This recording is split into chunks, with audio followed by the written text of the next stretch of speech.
Reports in Yemen say southern separatists have regained full control of the coastal city of Aden. Both sides have claimed control of the city in the past 24 hours, and the situation is fluid. It comes after the separatists pulled troops from the front lines fighting the Houthis. Well, this video posted by the southern separatists shows them celebrating the takeover of major ports, but the government says it's sending in reinforcements. Earlier, its forces recaptured the airport and presidential palace from the UAE-backed separatists.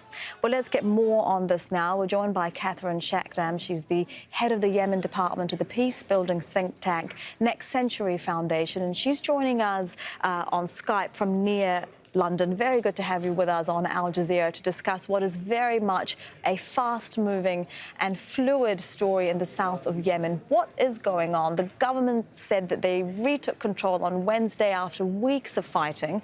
Today, Thursday, the secessionists are celebrating. Absolutely. Well, I think realistically, it is very likely that the secessionists will remain in control of the seaport of Aden. It is, after all, a stronghold of, the secessionist movement and has been for many decades now. And I think that the opportunity that presented itself with the weakening of the Hadi-backed government and, of course, the advancement of the Houthis towards the south has emboldened the secessionists into understanding that this is an opportunity that they cannot miss. And should they do so, there will be basically the end of the movement. And I think the fact that the UAE is clearly backing that movement in this idea that Yemen should be two Yemens as opposed to one, united, has helped the situation a great deal. And of course, it's complicating things, not just for the Saudi and for Hadi government, but as well for the Houthis, because they changed their mind. They do not want to see two Yemen as they previously claimed. There are so many questions here. Can the southern separatists count on continued support from the Emiratis? If they can keep control of Aden, what does that mean? Are we looking at going back, to pre-1994 when there were two Yemens? And also, what does this all mean for the larger war in Yemen? 4 years the separatists have been fighting alongside the government and the Saudi Emirati coalition against the Houthis. Oh, it's a lot to unpack. The first thing I think we need to understand is that this alliance that we saw in between the Hadi-backed government and the secessionists was it was an alliance that was very weak in the sense that the only reason why Aden backed Hadi was because they feared the Houthi even more, and they understood that Hadi had no other way or other move to play, other card to play, and that he would have to then agree to some concession towards the secessionists, and that's what I think they wanted to see happen.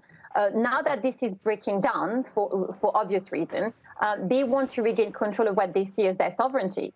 And I think it's quite interesting to see how the Saudi, who claim from the very beginning of this war to be fighting for the sovereignty of Yemen and for pro-democratic Yemen, are now sitting once more on the wrong side of history, in the sense that we have to admit that if we do believe in political self-determination, then the southern separatists have a case to make when it comes to claiming sovereignty over what they see as their country, their land, their nation. And the Houthi, very early on, right back at the beginning of the Yemeni revolution in 2011, made very clear that they actually were siding with the southern secessionists in the sense that they understood too what it meant to be a pariah politically and be denied sovereignty over your own land. So I think it's quite interesting now that their position have shifted, while the UAE is actually backing the secessionists for reasons, again, which are very self-evident, because the UAE always wanted to have a buffer zone against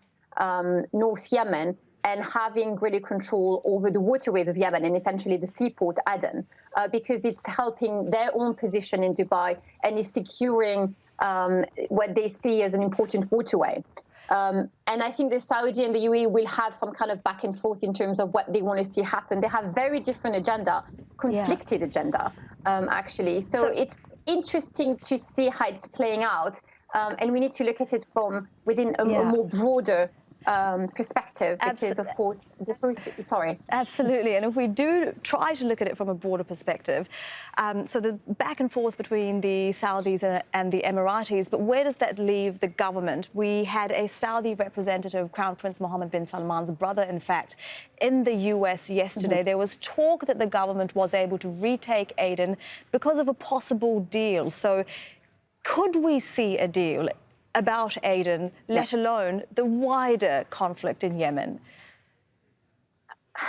I don't think so. Honestly, John, for only one reason, is that, you know, Hadi has lost all sovereignty, all legitimacy when it comes to his presidency. I mean, he was left standing on one leg when, you know, the resistance movement in Yemen, led by the Houthi, fought the Saudi and basically obliterated his claim to the presidency. And now we're going on several years, and his presidency has ended anyway. And now the only militia or faction in Yemen that still backed him, the southern separatists, have now abandoned him, and actually even worse than that, they want to kick him out, and they have de facto annihilated his claim to the presidency.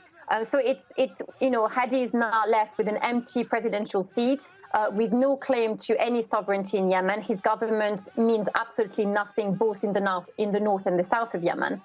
So I'm wondering now what the Saudi would do, because now they're backing a government that, in essence, does not exist anymore, not de facto. So they might claim to the legality of his presidency, but again, that would be a case to be debated, because he was elected for 2 years back in 2012. We need to remember that. It's important as far as the constitution of Yemen stands. So Hadi, I think, is gone, and now we are left with an interesting vacuum.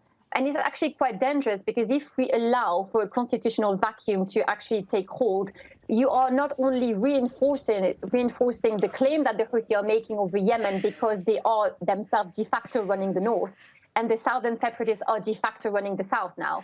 Ms. Shakdam, complicated. It is a complicated and very fast-moving story, and we thank you very much for breaking it all down for us. Unfortunately, we'll run out of time, but thank you. That is Catherine Shakdam, live just outside of London. Thank you.